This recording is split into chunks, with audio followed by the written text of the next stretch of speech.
I see a ton of people on here, so thank you for joining. I'm guessing folks are really interested in AI and its use in retail location strategy because this is our most attended webinar that we've ever done. So hit on a hot topic. So we're in the next 30 minutes. I want to give you what I have learned about how to make use of AI in retail location strategy.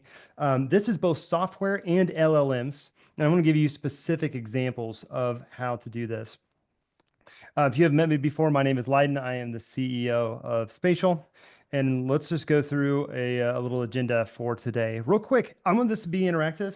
So if you have questions, on the bottom, you're going to see two things. You're going to see a chat and you're going to see a Q&A.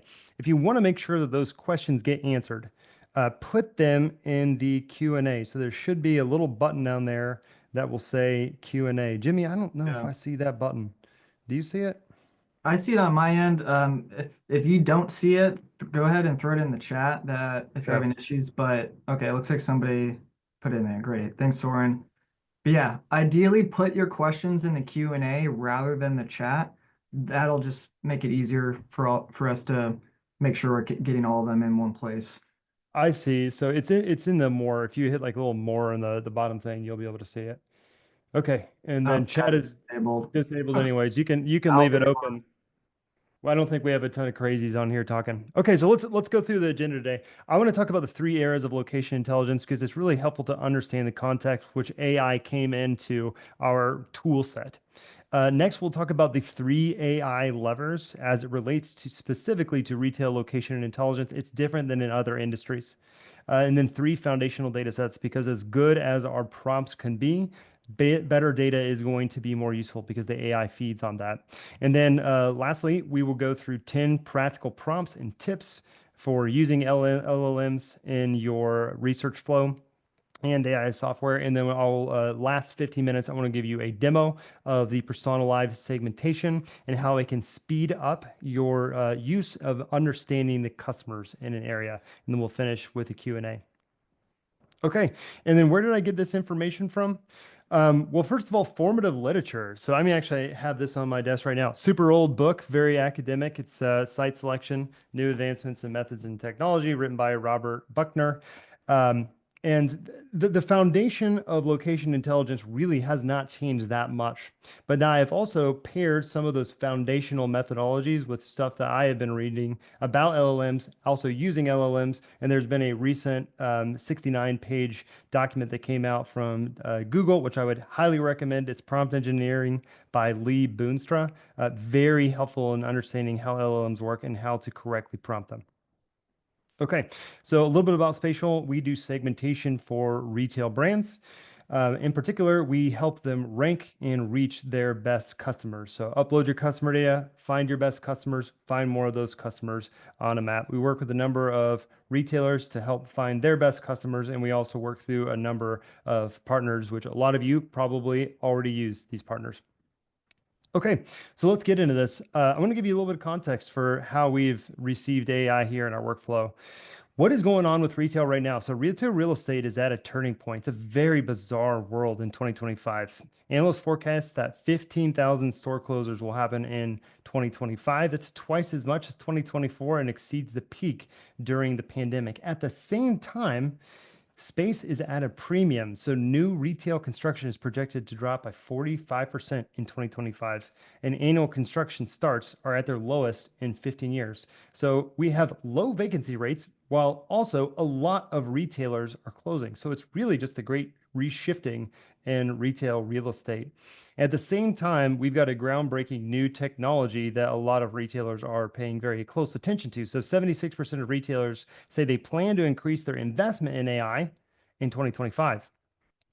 Yet, at the same time, only 7% report that their workforce is prepared with the skills and training for using AI.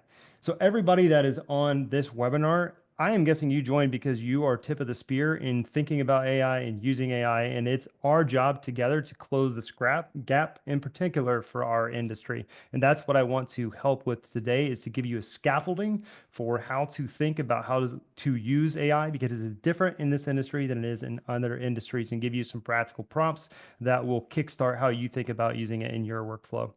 But before we get into that, I want to talk about how we got here. So I want to talk about the three eras of location research.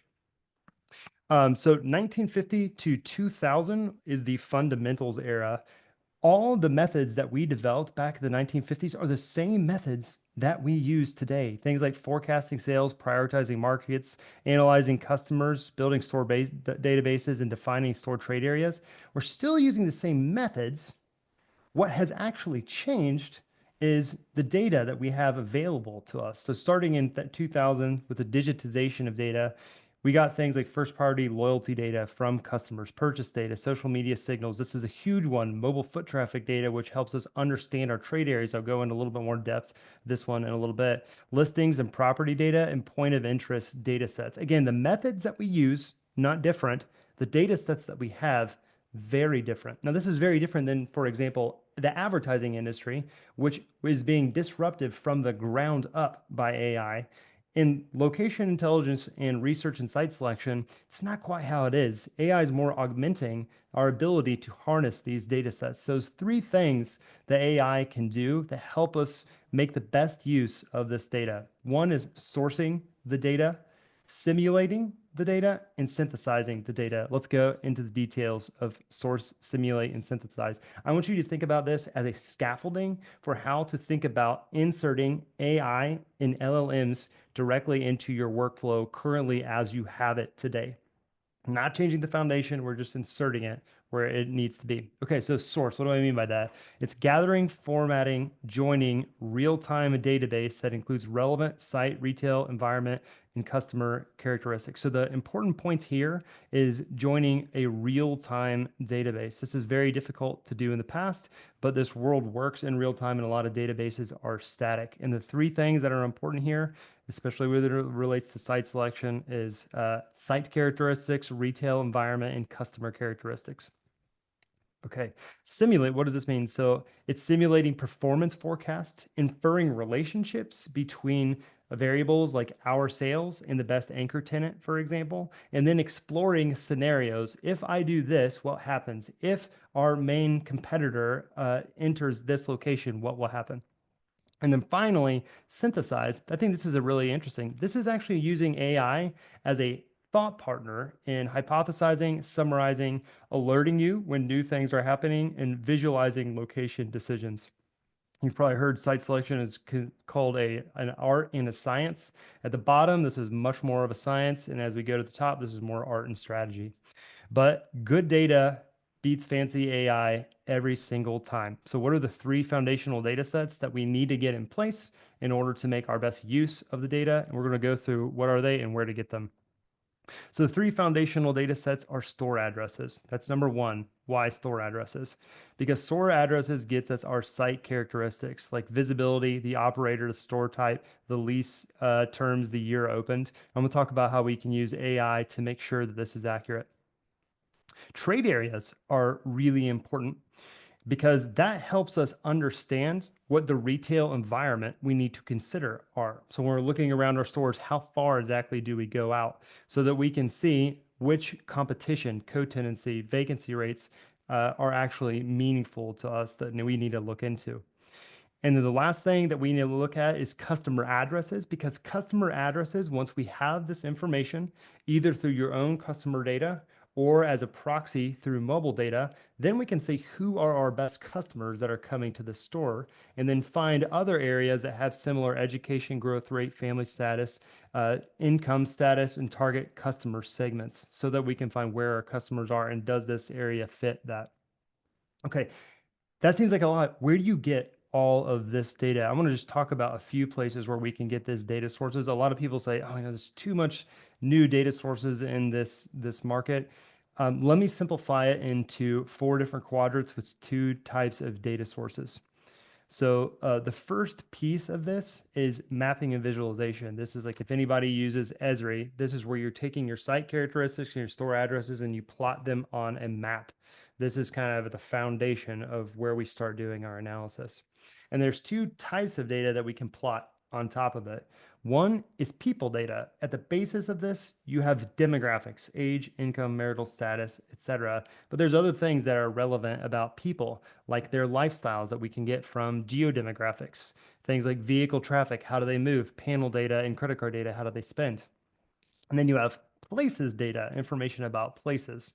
So point of interest data can help you understand who are your competitors around your location in co-tenants. And the mobile foot traffic, which I think is extremely important because that can give you one, estimated visits, but two, probably more importantly, for what we're talking about is the trade areas around your locations. From understanding those trade areas, then you can look at relevant tenant data, listings data, comps data, parcels data, etc. And then finally, there's a number of players up here at the top, which is retail analytics and modeling. And they will take that base layer, a map, and then they'll take people data and places data, plot it. And if you are a retailer, they might be doing some sort of predictive model to help you understand, is this area good for what I'm looking at? So if you think about it, site characteristics can go and be mapped in your mapping and data visualization. Retail environment characteristics comes from your places data, and then customer fit comes from your people data. If this all feels like too much and you're just getting into this, I'm going to make a recommendation to you. A really good place to go for this. One is starting with Esri's Business Analyst Online, and two, Sites USA is a good first step in if you want this information. Okay, let's get into 10 practical prompts and tools, and I am going to relate each one of these to the source, simulate, and synthesize. Okay, this is pretty cool. So this is automated feature detection. And you can see this blew my mind. So all I did is fed ChatGPT a view of a Kroger parking lot and asked how many total parking spaces are in that parking lot. And it answered 406 parking spaces. Is that right? I counted around 400 by actually going through this. But what's more important to me is the way that it did this. If anybody kind of did an introductory to GIS course, you know, if you're calculating watersheds, the typical way of doing this is you will take, you essentially break the image down, the satellite image down into the colors and count the colors. And that's exactly what ChatGPT did here. And this analysis would have taken forever. And ChatGPT did this extremely quickly, but it doesn't just stop with parking spots. You can also say, imagine an intern taking pictures of every one of your potential locations or your current locations and saying, looking at this storefront image, classify the store as one of the following types: in cap, inline, pad site, free site, drive-through. Include reasoning in your response. You can also do this with visibility. So this is getting us site characteristics, and it's a good example of using LLMs to source the data for you. Okay, this one might be one of my favorite ones. So lease extraction. We got a lot of important information that already exists in our leases. Can we get that and put this into a formatted table? And you'll often hear me reference this formatted live joined table because that is what the LLM can query for simulating and synthesizing things. So with a commercial lease agreement, I'm going to give you a prompt that has worked really well for me. So I'm uploading a commercial lease agreement. Please extract and return a structure table that includes address, rent, lease term, start date, end date, square footage, etc. And you can see I uploaded the PDF and it spit back out this in the exact structure that I want. And I can just turn that into a CSV and then join it back into my table using addresses. Another good example of site characteristics and source. Okay, so mobile trade areas. Now, when you're seeing this, you might be like, is that AI? Yes, kind of depending on who's doing it, 100% it is AI. And I bring mobile trade areas up because I think they are so critical in understanding the retail environment, because this is what we're looking at every time we're analyzing any of our stores. So any of the retail characteristics, any of the customer fit, it has to come from somewhere. So we use mobile trade areas to do this. In the past, the way that this was done is people will typically do an intercept survey and get some sales data from that survey and then partition the sales data out into census block groups or zip codes and logically progress outward from the home zip code of that location until you hit about 70% of all your sales. Now, that can take a lot of time. And with mobile data, we can do this immediately. Now, what is AI about mobile trade areas is we don't have 100% of the data. And so we're using algorithms to estimate the visits, total count of visits from all these. So a couple things to be aware of that can be really helpful in understanding the results of your mobile trade areas.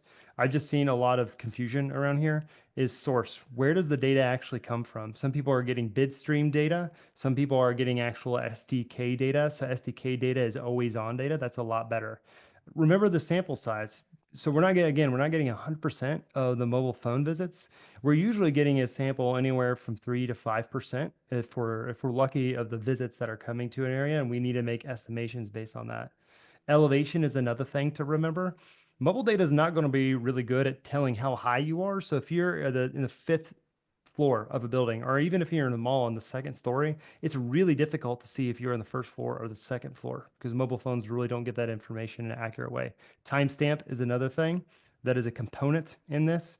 And you'll see some timestamps that it's called replay data, where if it's showing up on a Monday at a stadium where there was clearly no event at that stadium, that might be coming from replay data where these apps will sell last year's data as this year's. I really think the mobile data providers are doing a pretty good job of clearing some of this out. The other things to be aware of is origin location. So this is where the phone comes from, the shape of the polygon. If did it include the parking lot or did it just only box the only location? The accuracy, the latitude and longitude, so usually within 5 meters, and then the estimation algorithm that's used here. A lot of these estimation algorithms will use population density as part of it. It's really helpful to actually know some of these components. So this is a good example of simulate, where a lot of these mobile data companies are simulating how many visits that actually happen there using an algorithm. Okay, relationship detection. So this is another simulate. I'm going to give you an example here. So based on the table provided, and I uploaded a table of store sales for 60 different stores. Does our store perform better when anchored to a Whole Foods or a Target? And you can see ChatGPT was able to answer this question very quickly. Another way of thinking about this, I did a correlation between some of our segments and public NAICS data of restaurant sales. And I said, based on this table provided, which variables show the strongest positive and negative relationships? And tell me why this might be happening. Give me a plausible reason. And it spit out a really good response where it's saying, hey, these are the variables that are really important. So it's population density. These people are affluent, educated, urban segments, and there's higher household income and a higher female population are all related. So this is one of those things. If you've ever done a regression model and you've noticed like some head scratching variables that show up, a lot of times AI can do really good at reading broadly and give you a sense of why some variables might be showing up. Okay, number five, objectively identifying competitors. In the process, there's a real, or the past, there's been a real process of analyzing who your competitors are. And it's been kind of difficult to figure out who exactly those folks are. Now, using PersonaLive's credit card panel, we can immediately figure out who are the competitors to a brand. So in this case, we're looking at Lululemon, and we're looking at the percentage of Lululemon cards who have bought from Nike, the percentage that have bought from Athleta, et cetera. And so we see 26% of all Lululemon cards have bought from Nike in the past 12 months, 3 times more likely than the average person. 7% have bought from Alo Yoga, which is 12 times more likely than the average person. So now we know if an Alo Yoga shows up, they're definitely going to eat into our sales. You can do the same thing with co-tenants. I'm going to show you guys this in a little bit in the demo.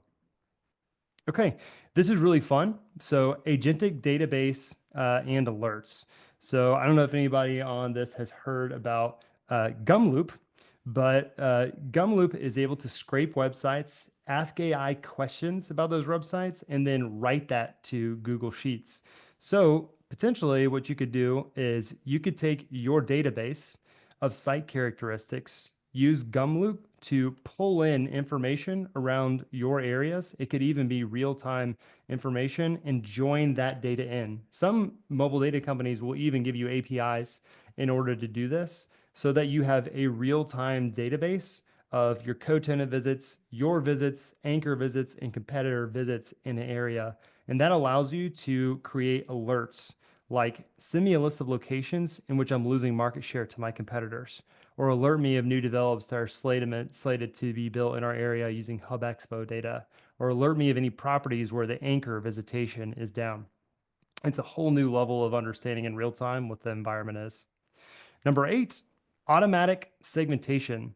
So previously, segmentation used to require a lot of GIS work when you're combining your data with geodemographic segments. Now it can be done automatically by just dropping in your CSV, and I'll show you this in the PersonaLive platform, or uploading your mobile foot traffic data to do this. I really like this one, scaled simulation. So this is really leveraging machine learning and compute power. So maybe you find that Target is your best anchor tenant. You can actually use every target in the US as a seed to run a simulated sales forecast. And SiteZeus has a product called Site Sonar, which is a really good example of this. And instead of doing the typical process of going market by market using CBSAs, you can just look at the points that you know you would be considering anyway, and then use that as directional on where should I be locating around my anchor. Okay, and then number 10 is visualization. So this is a good example of synthesize. So once you've narrowed to a few sites, you can have LLMs write one, a trade area summary of what that site is like, and then two, bring that brand that you're trying to get there to life in that area. So in this case, I used NP Anchor, and I said, I'm trying to create an exciting visualization for the Whole Foods team. Can you make this look like a busy Whole Foods that's anchored or that's frequented by young professionals? And it made a great image for me. Okay, and then one little bonus for you guys. I did this yesterday, and I was pretty excited about it.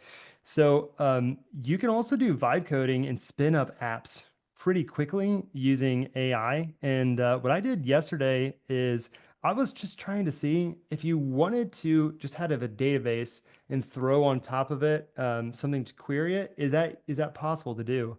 So I went to Gemini, I went to 2.5 Pro, and on the canvas. I just uploaded all the content for this presentation, and I said, build me a retro game, quiz game based on all this information. And you can see it spun up a retro quiz game.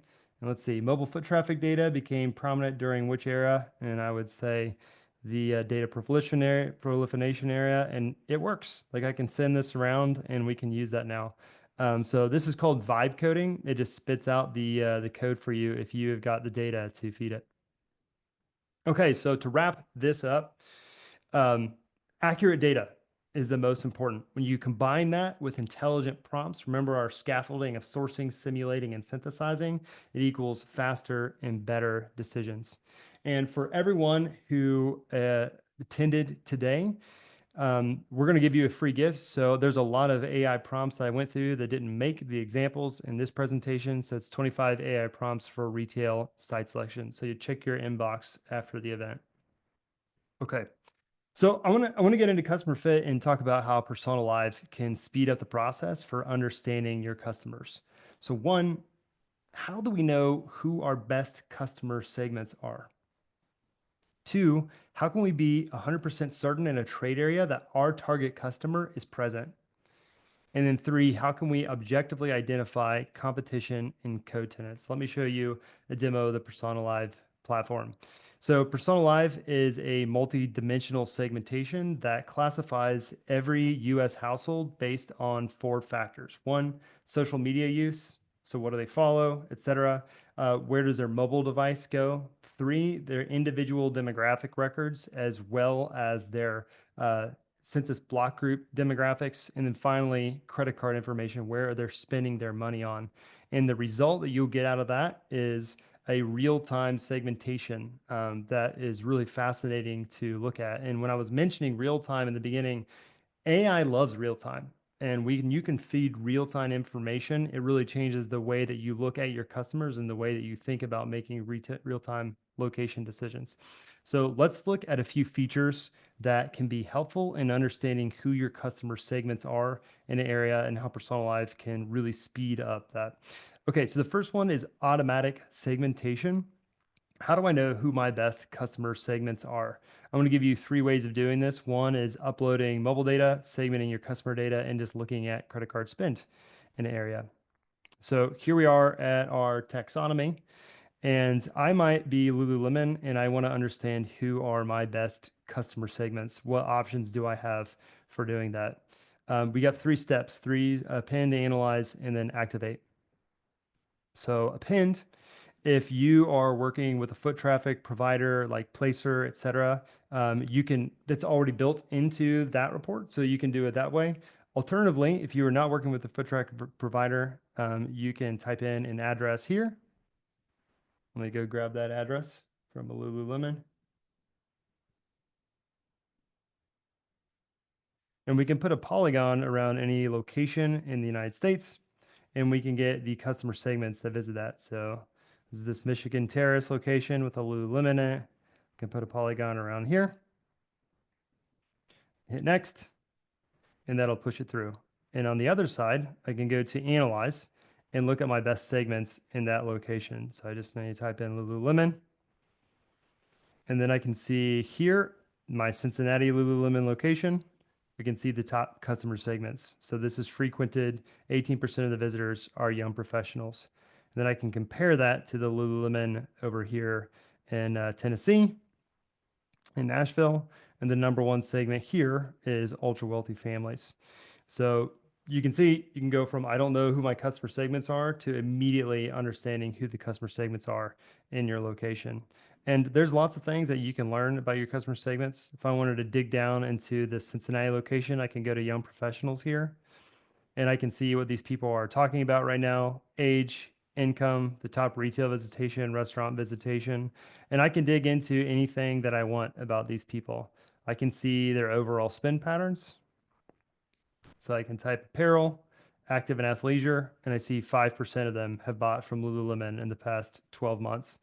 And I can see their average ticket size and then average yearly spend at all these locations. So we see they spend $299 on average for the year on Lululemon.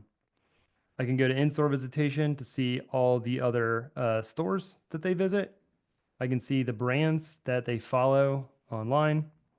So we can see their top apparel brands, and then we can see channels they pay attention to, and influencers, etc., and then how to personalize for that particular segment. So lots of information that you can get about the segment.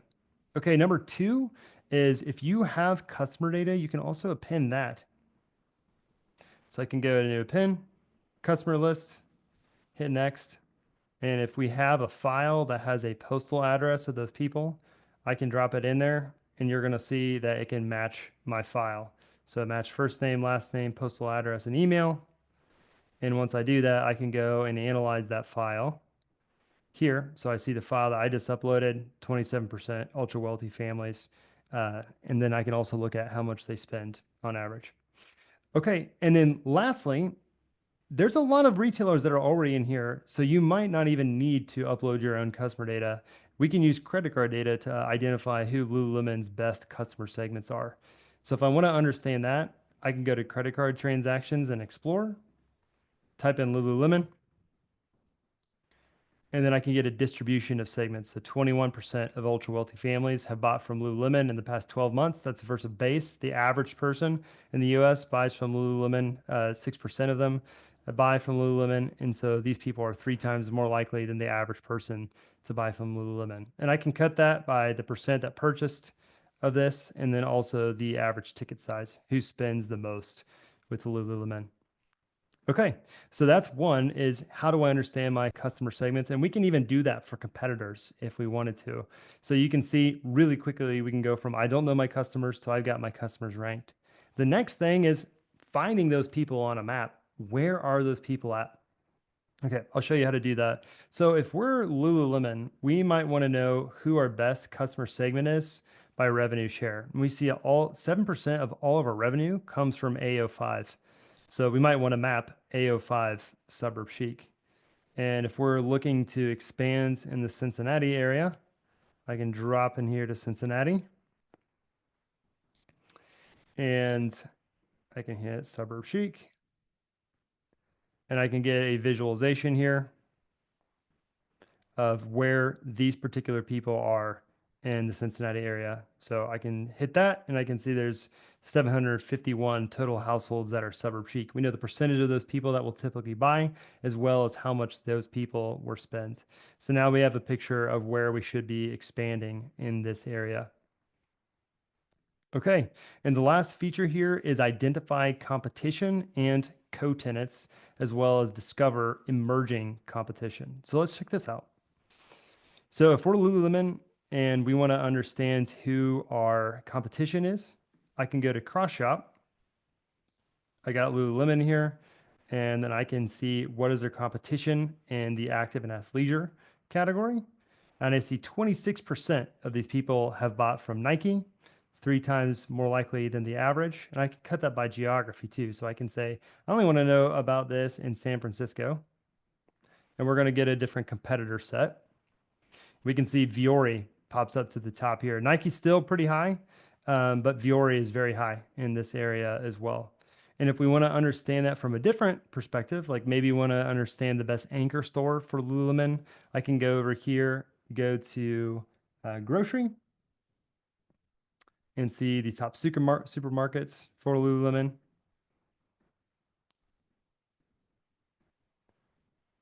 Let's see. And then we can get a sense of the anchors. So 41% of all Lululemon cards have bought from Trader Joe's in the past year. So now we have a lot of cross shop between these. So any of these four is going to be a great anchor for Lululemon. So now we can see who's our best anchors, who's our best co-tenants. We can do this with jewelry accessories too, if we want to understand that. And then who are our top competitors in the area and how much we think that they will actually impact spending. Okay. And I want to share one case study with you before we get into Q&A and the offer. So Brixmor, and this is along with Retail Stat, was trying to open an anchor location. There was an empty anchor, and they were talking to a large specialty grocer. And the grocer was interested, but they saw that the center barely met the demographic scorecard, and it wasn't mind-blowing to them. And what Brixmor was able to do is show that the actual segments in the area index very high for visiting places like Athleta, Fresh Market, Whole Foods, Bar 3, and they follow these brands as well. And when that team saw that from the retailer, they were like, this is my people. They might just be barely making my demographic scorecard, but these people really resonate with my brand. And they were able to land Trader Joe's with that. And once you land Trader Joe's, that really changes the value of that asset and changes what the community has access to. And that gets me really excited. I'm going to skip this one. This is a super fun one with another retailer called Sequest. A lot of folks also enjoying using this as well in the space. But I want to share an offer with you guys before we get into Q&A. So for attending this webinar and for everyone who's stuck on, we're going to do 1 month of PersonaLive Spin, which you guys just saw, and 4 white glove strategy sessions. So I will work with you in identifying all the things that we talked about, top segments, top competitors, etc. And the price, so usually for a credit card and segmentation data sets, usually $10,000 a month. If you go to a different provider or if you're going to a high-end consultant, we're going to do this for $1,500 for the month.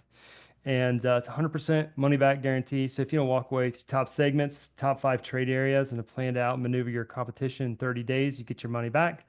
And all you have to do when we send that gift email to you guys, all you have to do is reply interested. And then what we'll do is we'll check in with you and I'll see what is the best solution for you. Either we're talking to us or working with one of our partners. All right, rock and roll, guys. That was great. Let's go into some Q&A. I saw a lot of stuff happening in the chat in the Q&A here, so let's get into it.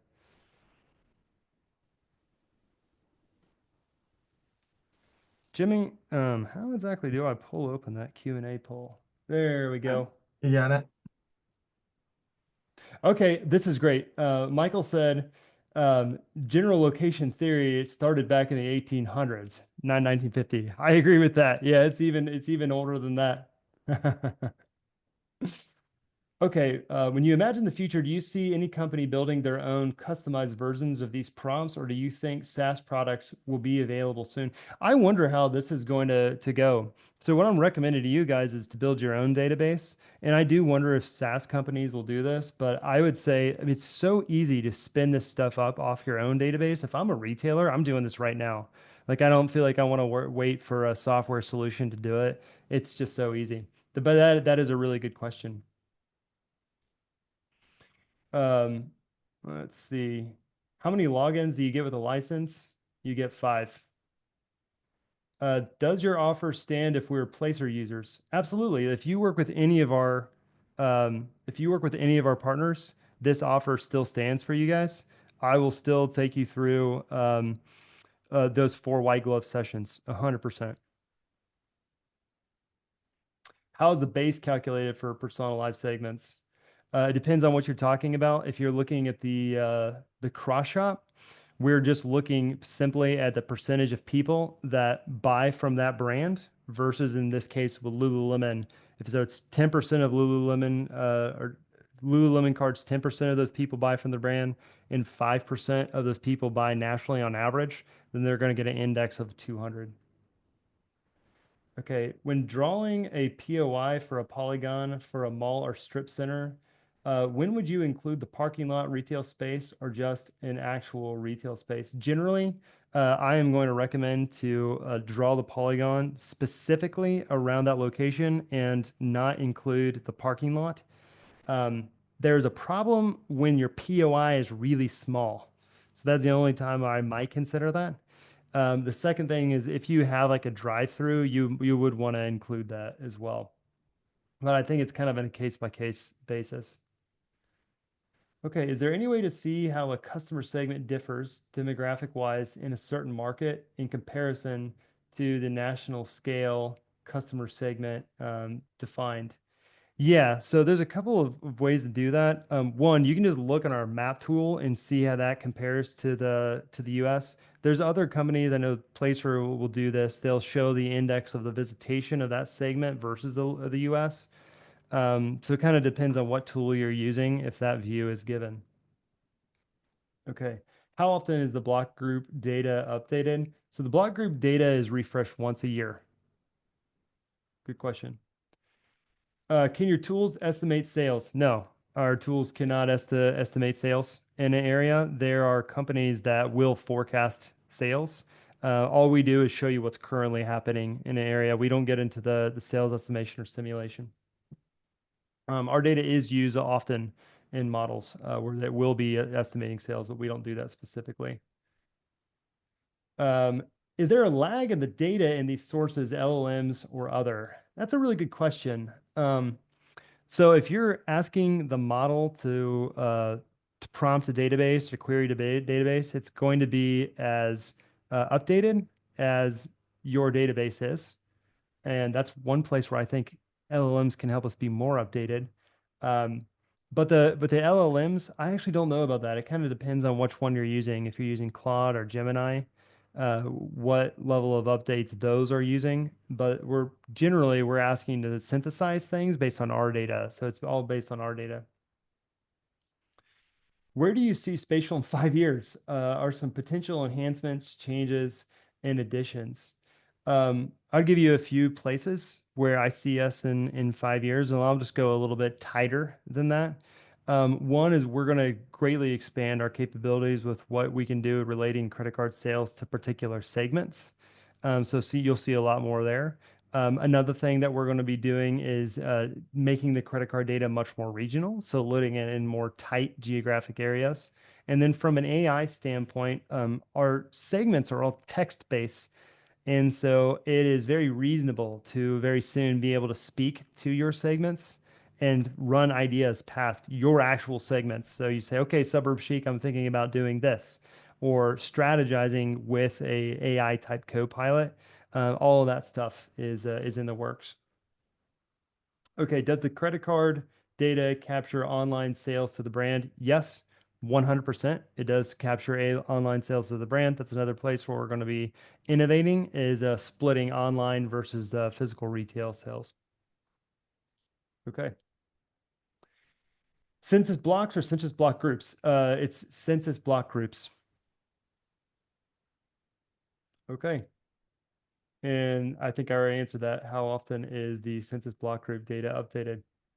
It does look Good. like Brett has his hand raised if you want to allow him to talk and ask his question real quick. Brett, what's going on, man? If you want to, you can pop your question in the Q&A.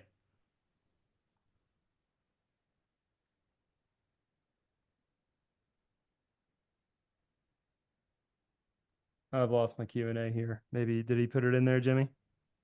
No, it doesn't look like it. Okay.